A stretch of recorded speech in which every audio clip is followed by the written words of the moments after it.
Hello everyone. तो आज हम लोग बात करने वाले हैं एटॉमिक नंबर मास नंबर से रिलेटेड कि कैसे इसके न्यूमेरिकल प्रॉब्लम्स को हम लोग हैंडल करेंगे। तो इसके कुछ फॉर्मूलाज हैं, उनको पहले पढ़ेंगे, उसके बाद फिर हम न्यूमेरिकल सेक्शन पे आ जाएंगे। ठीक है, तो चलिए स्टार्ट करते हैं। हमारा जो नेक्स्ट टॉपिक है वो है एटॉमिक नंबर। एटॉमिक नंबर और मास नंबर से रिलेटेड, या आप इसे एटॉमिक मास भी कह सकते हैं या मास नंबर भी कह सकते हैं, कोई प्रॉब्लम नहीं है। कोई भी आप मनचाहा वर्ड यूज कर लीजिए। ठीक है, तो मास नंबर क्या होता है बच्चों? एटॉमिक नंबर्स तो आपको पता है। देखिए क्या है कि हमने पढ़ा था कि एटम जो है वो 3 पार्ट्स में डिवाइडेड है। मैंने आपको बताया था इलेक्ट्रॉन्स, प्रोटॉन्स और न्यूट्रॉन्स। इलेक्ट्रॉन्स पे नेगेटिवली चार्ज पार्टिकल, प्रोटॉन्स पे positively, and neutron is totally neutral, इस पे कोई चार्ज प्रेजेंट नहीं होगा।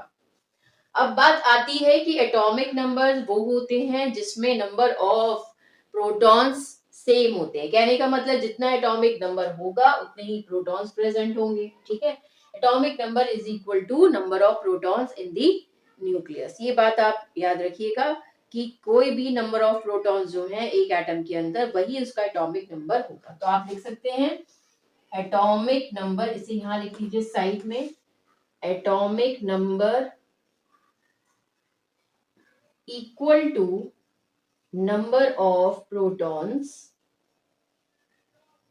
Of the atom in element. किसी भी एलिमेंट के एटम में जितने नंबर ऑफ प्रोटॉन्स प्रेजेंट है वही उसका एटॉमिक नंबर है। ठीक है, अब मास नंबर की बात आती है बच्चों। तो मास नंबर क्या होता है? मास नंबर होता है equal to number of protons plus number of neutrons. ठीक है, प्रोटॉन्स और न्यूट्रॉन्स का जब सम हो जाता है तो हम उसे मास नंबर कहते हैं। मतलब प्रोटॉन जितने हैं और जितने नंबर ऑफ न्यूट्रॉन्स हैं उन्हें आप सम अप कर दीजिए तो भी आपका क्या आ जाएगा? आपका मास नंबर आ जाएगा। अच्छा, दूसरी बात क्या होती है? दूसरी बात ये होती है इसे सिम्बलाइज कैसे करते हैं। जैसे हमने एक्स एलिमेंट को मान लिया तो हमारा ये एटॉमिक नंबर है, सॉरी यहाँ पर मेंशन कर दिया जेड और ये मेंशन कर दिया ए। ठीक है, तो ये Z क्या है? एटॉमिक नंबर है, और A क्या है? एटॉमिक मास है। एटॉमिक मास आपका यहाँ पर आएगा। मास नंबर को ही आप एटॉमिक मास भी कह सकते हैं, कोई प्रॉब्लम नहीं है।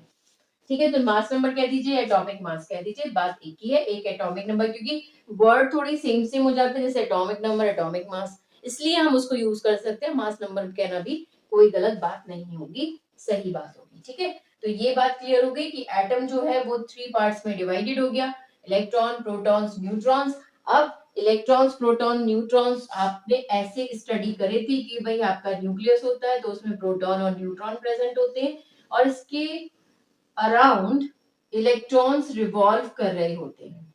और हमने ये स्टडी करा था, ये के शेल है, ये एल शेल है, और आपका ये एम शेल हो गई, और ये आपकी एक और शेल प्रेजेंट हो गई जिससे आपने कह दिया एन।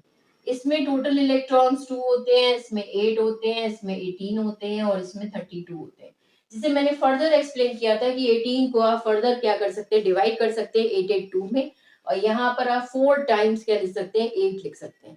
क्योंकि कभी भी कोई भी एलिमेंट जो है उसकी स्टेबल स्टेट हमेशा कौन सी होती है? 8 होती है। वो आउटरमोस्ट में 8 इलेक्ट्रॉन्स अपने आप में रखना चाहता है। लेकिन बात एक और होती है, एक्सेप्शनल केस मैंने बताया था हीलियम का। हीलियम जो है उसके आउटरमोस्ट में 8 नहीं होते, लेकिन वो स्टेबल है, नोबल गैस है, उसके आउटरमोस्ट में 2 इलेक्ट्रॉन्स होते हैं। उसकी तरह बिहेव सिर्फ एक ही गैस करती है, वो है हाइड्रोजन। या तो हाइड्रोजन प्लस का साइन शो कर देती है, या हाइड्रोजन नेगेटिव साइन शो कर देती है। अगर प्लस का साइन शो करती है बच्चों, तो वो एक इलेक्ट्रॉन लूज कर रही है। दैट मींस उसका जो एक इलेक्ट्रॉन प्रेजेंट था, प्रोटॉन नहीं, ध्यान रहे इलेक्ट्रॉन, उसके न्यूक्लियस में तो एक प्रोटॉन है ही, ठीक है, लेकिन उसका जो एक शेल थी जिसमें एक इलेक्ट्रॉन प्रेजेंट था, क्योंकि हाइड्रोजन का एटॉमिक नंबर 1 होता है, तो एक इलेक्ट्रॉन जो था वो भी उसने लूज कर दिया। वो भी क्या कर दिया? इसने लूज कर दिया। तो इसीलिए यहाँ पर आपको ये कहना पड़ेगा कि इसने एक इलेक्ट्रॉन जो था वो भी लूज करा, शेल भी गायब हो गई। अब बस वो क्या है? एक न्यूक्लियस है। ठीक है, दैट मीन्स उसमें एक प्रोटॉन प्रेजेंट होगा। ठीक, तो ये बात ध्यान रखी जाएगी। अच्छा दूसरी बात, अगर मैं H नेगेटिव का फॉर्म कराऊं तो H नेगेटिव का बच्चों कैसे बनेगा?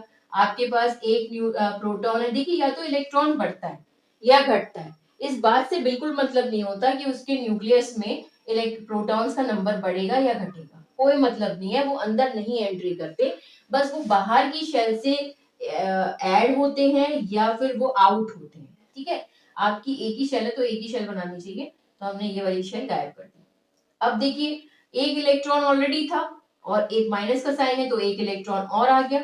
अब ये वाली स्टेट जो है वो हीलियम से मैच कर जाएगी, इसका मतलब H माइनस जो है वो हीलियम की तरह, दैट मींस नोबल गैस की तरह बिहेव करने की कोशिश करेगा। ये बात ध्यान रखना, H प्लस और H माइनस, इसे क्या बोलते हो आप? हाइड्राइड आयन, और इसे क्या बोलते हो? Hydrogen ion. ये बात क्लियर हो गई होगी। तो हमारे पास प्रोटॉन और न्यूट्रॉन्स न्यूक्लियस में प्रेजेंट होते हैं बच्चों, और हमारे इलेक्ट्रॉन्स हमारी आउटर मोस्ट शेल में प्रेजेंट होते हैं एटम की। इसमें हमारी 4 शेल्स हैं, KLMN, first, second, third, fourth. इसकी सबसे कम पोटेंशियल एनर्जी होती है और इसकी सबसे हाईएस्ट पोटेंशियल एनर्जी होती है। जिसकी कम पोटेंशियल एनर्जी होती है, सबसे पहले इलेक्ट्रॉन उसी में एंटर करता है, उसके बाद ग्रेजुअली वो आगे की तरफ बढ़ता है, मतलब कम से ज्यादा की तरफ। ठीक है, इंक्रीजिंग ऑर्डर में इंक्रीज करेगा नंबर ऑफ इलेक्ट्रॉन्स का नंबर्स। अब देखिए बात क्या होती है, बात ये होती है कि हमारे पास इसको कैलकुलेट करने का तरीका क्या है। आपको मैं एक छोटी सी बात बता देती हूँ। छोटी सी बात क्या है, वो बहुत बड़ी बात है, कहने का मतलब ये है कि अगर आप उसको न्यूमेरिकल्स में अप्लाई करेंगे तो बहुत हेल्पफुल होगी। जैसे कैसे, क्या, जैसे कैसे, जैसे कैसे, तो जैसे कैसे का क्या है मतलब, जैसे आपने ले लिया सपोज एन ए सोडियम, ठीक है, इसको एग्जाम्पल के बिहाफ पे हम लोग ले रहे हैं। सोडियम का एटॉमिक नंबर क्या होता है? 11। तो आपने लिखा 2,8,1। तो अब मुझे बताओ इसके नंबर ऑफ इलेक्ट्रॉन्स कितने हैं बच्चों? नंबर ऑफ इलेक्ट्रॉन्स है 11। ठीक है, अब मैंने बोला नंबर ऑफ प्रोटॉन्स कितने हैं बच्चों इसमें, तो आपने कहा 11, क्योंकि जितना एटॉमिक नंबर है वही उतने उसके प्रोटॉन्स है। अब मैंने थोड़ा सा चेंज किया और Na, देखिए इलेक्ट्रॉन इक्वल टू प्रोटॉन होगा इस केस में जब वो एक न्यूट्रल, मतलब कोई साइन प्रेजेंट नहीं होगा, ना प्लस का ना माइनस का, जस्ट वो एक एटम होगा, तब तक तो इलेक्ट्रॉन प्रोटॉन के बराबर होगा, कोई प्रॉब्लम नहीं है।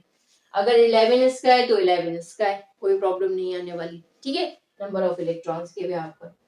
लेकिन अगर ये मैंने लिख दिया Na प्लस, अब ये बन गया हमारा आयन, अभी ये आयन नहीं था, अब ये आयन है, तो दोनों का डिफरेंस एक बार चेकआउट कर लेंगे। अब इसमें 2,8 इसकी क्या हो गई?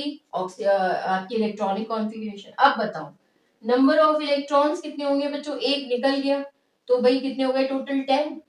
लेकिन नंबर ऑफ प्रोटॉन्स मैंने कहा था कभी नहीं बदलते, ये 11 ही रहेंगे। ठीक है, तो बात याद रखिएगा कि जो आपका ये रूल है electron equal to proton, this is not applicable for the ions, ये आयंस के लिए एप्लीकेबल नहीं होता है। तो एटॉमिक नंबर्स हो गए, मास नंबर हो गए। मास नंबर क्या होता है? प्रोटॉन्स और न्यूट्रॉन्स का सम होता है। नंबर ऑफ न्यूट्रॉन्स और नंबर ऑफ न्यूट्रॉन्स और प्रोटॉन्स का जब आप सम कर देंगे तो आपको मास नंबर मिल जाएगा। अब जरा चेक करते हैं कि नंबर ऑफ न्यूट्रॉन्स कैसे निकालेंगे। अगर हमें दोनों चीजें पता है तो हम उसको कैलकुलेट कर लेंगे। जैसे समझ लीजिए, जैसे मैंने लिख दिया यहाँ पर एन, और Na का एटॉमिक नंबर है 11 और मास नंबर होता है 23, दैट मींस एटॉमिक मास होता है 23।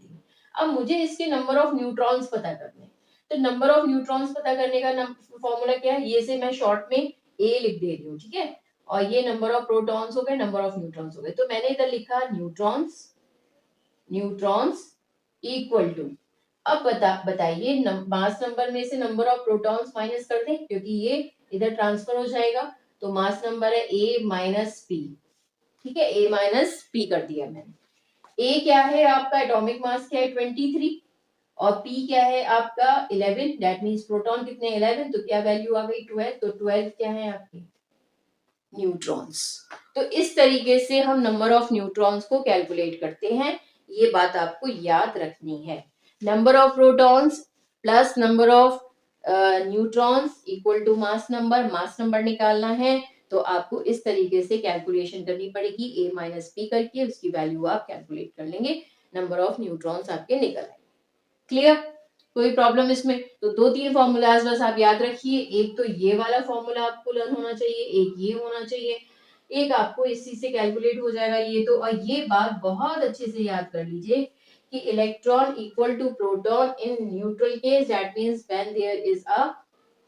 when there is no sign, that means when it is a ion, and when it is behave like a ion, then this formula will not be accepted. तो वो बात आपको याद रखनी है। अब हम बात करेंगे कुछ न्यूमेरिकल प्रॉब्लम्स की, ये कैसे हम इसको न्यूमेरिकल प्रॉब्लम पे अप्लाई करते हैं बच्चों। ठीक है, तो जरा न्यूमेरिकल प्रॉब्लम्स पे आ जाते हैं फटाफट और देख लेते हैं क्या है क्या नहीं। बाकी वो बात तो आपको क्लियर हो गई होगी। ठीक, अब देखिए एक छोटी सी बात और है।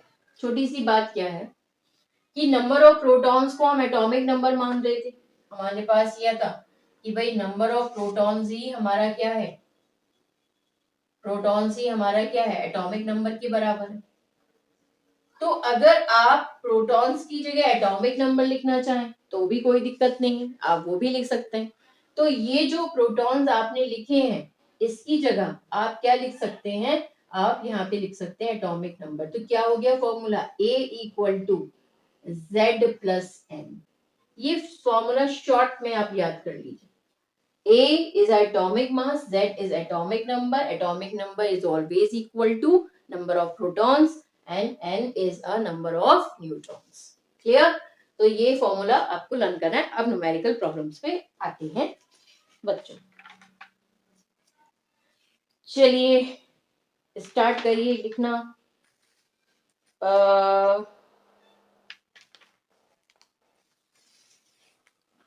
एक फिल इन दी ब्लैंक्स है, फिल इन दी ब्लैंक्स को आप कैसे अप्लाई करते हैं वो हम लोग देखते हैं। ठीक है, चलो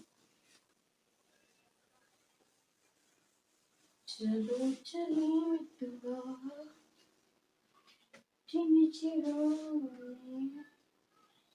एटॉमिक नंबर, ये हो गया एटॉमिक नंबर।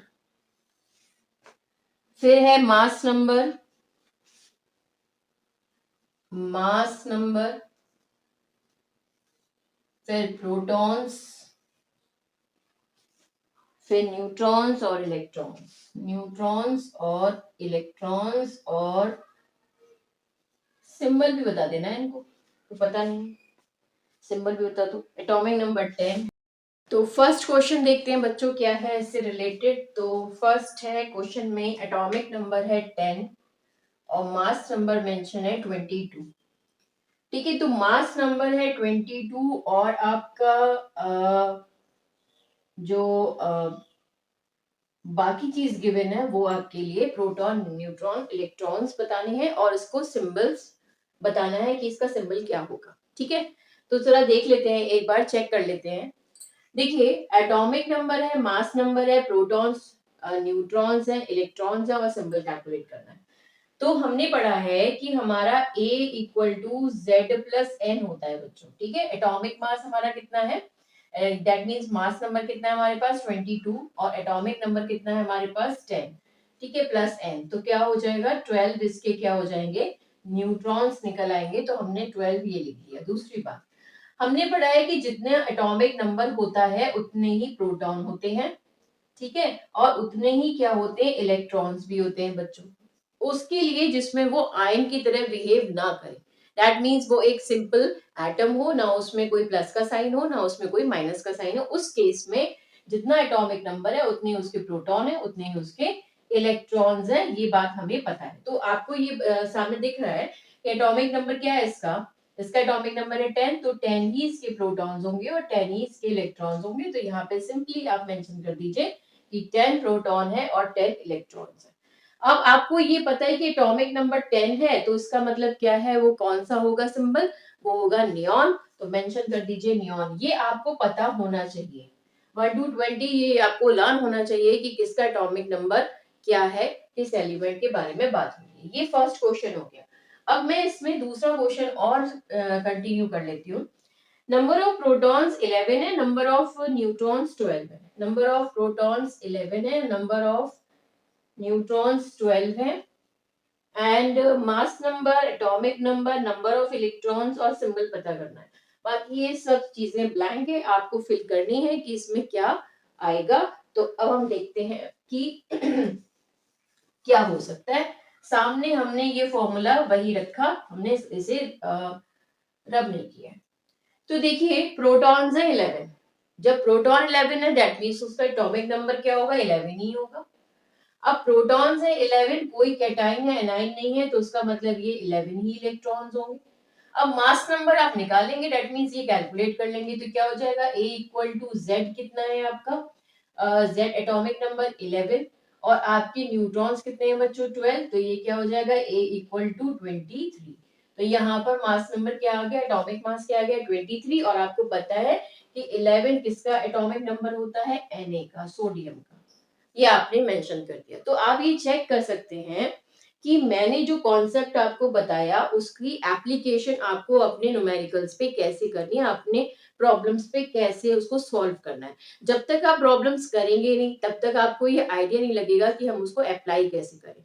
तो जहां तक कोशिश हो वहां तक आप क्या करें, न्यूमेरिकल्स भी अटेम्प्ट करने की हैबिट डालिए, ठीक है, जिससे आपको समझ में आएगा कि मुझे जो मैंने पढ़ा है, जो मुझे पता है, उसको मैं अप्लाई न्यूमेरिकल्स पे, प्रॉब्लम्स पे कैसे कर सकता हूँ। जब इसकी आदत आपको हो जाएगी तो सब चीजें इजी हो जाएंगी, ठीक है। तो ये एक क्वेश्चन हो गया।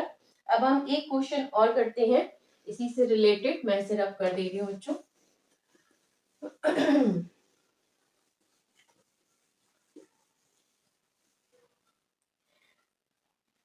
हम्म,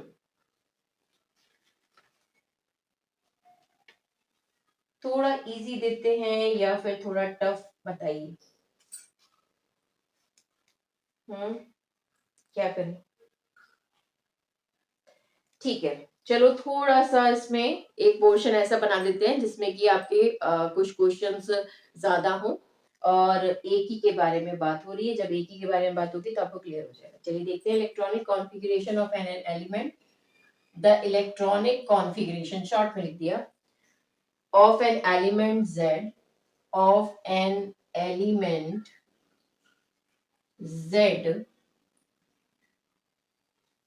is 288, is 2,8,8। First question है, what is the atomic number of the element? What is the atomic number? अब Z Z ये है, तो मैं इसको एक काम करती हूँ क्योंकि आप कंफ्यूज ना हो जाए। एटॉमिक नंबर को हम Z से सिम्बलाइज करते हैं, atomic number of the element. ये फर्स्ट क्वेश्चन हो गया, ठीक है बच्चों। सेकंड देखते हैं। सेकंड है, state whether element Z is a metal or a non-metal. Z is a metal or a non-metal, ये सेकेंड क्वेश्चन है। थर्ड क्वेश्चन है, what type of ion if any will be form by an element Z Y? What type of ion, what type of ion if any will be formed, will be formed by atom Z, और question आ गया Y। Next question लिखते हैं fourth, what is special about the outermost electron shell of the atom of this element? What is special? What is special about the outermost electron shell of the atom? Electron shell of the atom of this element. Of this element. अभी और भी questions हैं, but मैं क्या कर रही हूँ, मैं पहले इन 4 क्वेश्चंस के बारे में आपसे बात कर रही हूँ, जिससे आपको थोड़ा सा इसका आइडिया हो जाए बच्चों। ठीक है, तो फर्स्ट हमने लिख दिया what is the atomic number of the element. अब आप चेक करिए कि आपका जो आंसर है वो क्या है। फर्स्ट है एटॉमिक नंबर, आपको मेंशन हो गया। क्या मेंशन हो गया एटॉमिक नंबर? देखिए 2,8,8 क्या हो गया, टोटल समअप कर दीजिए, 18 हो गया। 18 हो गया, इसका मतलब ये है एटॉमिक नंबर 18। और आपको शायद ध्यान आ रहा हो कि एटॉमिक नंबर 18 किसका होता है बच्चों? आर्गन का होता है। इसका होता है आर्गन। अब आर्गन एक नोबल गैस है, हम लोगों ने पढ़ा था, समझा था कि ये कैसी गैस है, noble gas. Noble gas means which is totally inert in nature, which doesn't have any tendency to react the other element or an atom। ठीक है, तो उसकी कोई टेंडेंसी नहीं होती, that means this is totally a neutral element, totally a neutral atom. जितनी भी noble gases है हमारे पास वो सब की सब न्यूट्रल है, उनकी कोई रिएक्टिविटी नहीं है, but there are some exceptions, वो हम बाद में बात करेंगे। जैसे ज़ीनॉन है, उसकी रिएक्टिविटी अच्छी होती है, वो हम आगे जाके लेंथेनॉइड्स में और एक्टिनॉइड्स कॉन्ट्रैक्शंस वगैरह में पढ़ते हैं, तो वो बात की बात होगी। ठीक है, तो अब ये बोल रहे हैं कि नेक्स्ट क्वेश्चन हो गया, Z इज अ मेटल और a non metal? Yes, it is a non metal. In non metal section में आती है, ये नॉन मेटल की तरह बिहेव करती है आर्गन या जो भी गैसेस होंगी, तो उनमें आर्गन जो है वो एक नॉन मेटल है, तो इसका आंसर क्या हो जाएगा बच्चों? ये नॉन मेटल, मेटल नहीं हो सकती है। ठीक है, नॉन मेटल। अब क्वेश्चन पूछा है कि what type of ion if any will be formed by the atom Z and Y। अब ये जो Z है वो क्या कोई आयन की तरह बिहेव करने की कोशिश करेगा? बिल्कुल भी नहीं करेगा, पॉसिबिलिटी ही नहीं है। क्यों? क्योंकि अभी भी बात हो गई कि ये नोबल गैस है बच्चों। जब ये नोबल गैस है तो ये क्यों अपने आप को अनस्टेबल करेगी? ये तो ऑलरेडी स्टेबल है, इसको चाहिए ही नहीं। 8 इलेक्ट्रॉन्स इसके आउटर मोस्ट में, that means it is totally stable gas.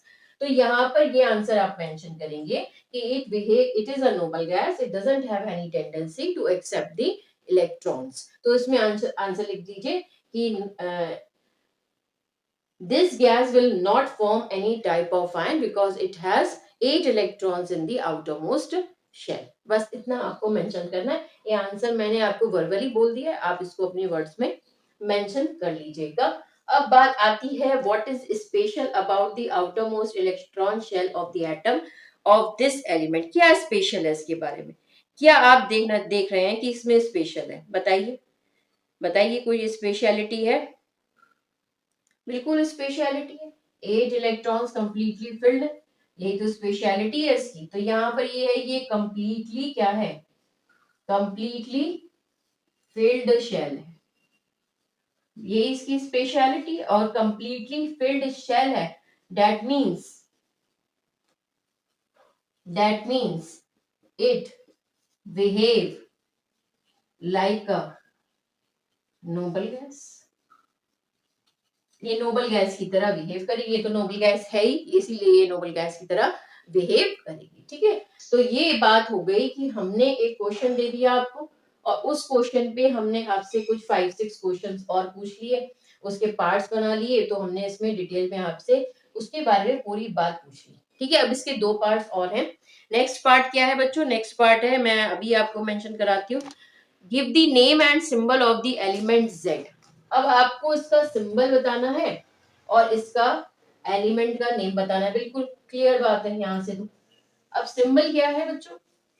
Symbol मैंने यहीं पे मेंशन कर दिया कि सिंबल क्या है इसका। सिंबल बताओ, 5, ये 5 हो गया। सिंबल क्या हो जाएगा इसका? सिंबल हो जाएगा AR। एलिमेंट कौन है? एलिमेंट है आर्गन, दैट मींस कि एटम कौन है आपका? Argon gas. नेक्स्ट क्वेश्चन इसका ये है, नेक्स्ट क्वेश्चन है name the group of the element to which Z belong. कौन से ग्रुप को ये बिलोंग करता है? तो हमारे पास ग्रुप के लिए बात हो रही है। ग्रुप देखो, हमारे पास 18 ग्रुप है पूरे पीरियोडिक टेबल में। उस 18 ग्रुप में 18th ग्रुप जो है वो नोबल गैस के लिए सेटल करा गया है। तो तो हम यहाँ मेंशन करेंगे ग्रुप 18, और उस ग्रुप 18 को हम क्या बोलते हैं, क्योंकि उसमें सभी नोबल गैसेस है, तो हम उसे बोलेंगे नोबल गैस ग्रुप, या फिर इनर्ट गैस। इनर्ट है, किसी से रिएक्ट नहीं करती है, दैट मीन्स टोटली अपने आप में ही रहती है, किसी के साथ रिएक्शन नहीं करती है, इसीलिए इनर्ट नेचर की हो जाती है। तो इनर्ट गैस है, नोबल गैसेस है, ठीक है, टोटली नॉन रिएक्टिव गैसेस की कैटेगरी में इनको रखा जाता है, ठीक है। तो नोबल गैस कह लीजिए, इनर्ट गैस कह लीजिए, या ग्रुप 18 आप कह सकते हैं। तो ये हमारे कुल 6 क्वेश्चंस हो गए इस टॉपिक से। आप इसे अच्छे से पढ़िएगा, समझिएगा, और कोई भी प्रॉब्लम अगर आपको आती है तो कमेंट बॉक्स में मेंशन करिएगा। Have a good day, thank you.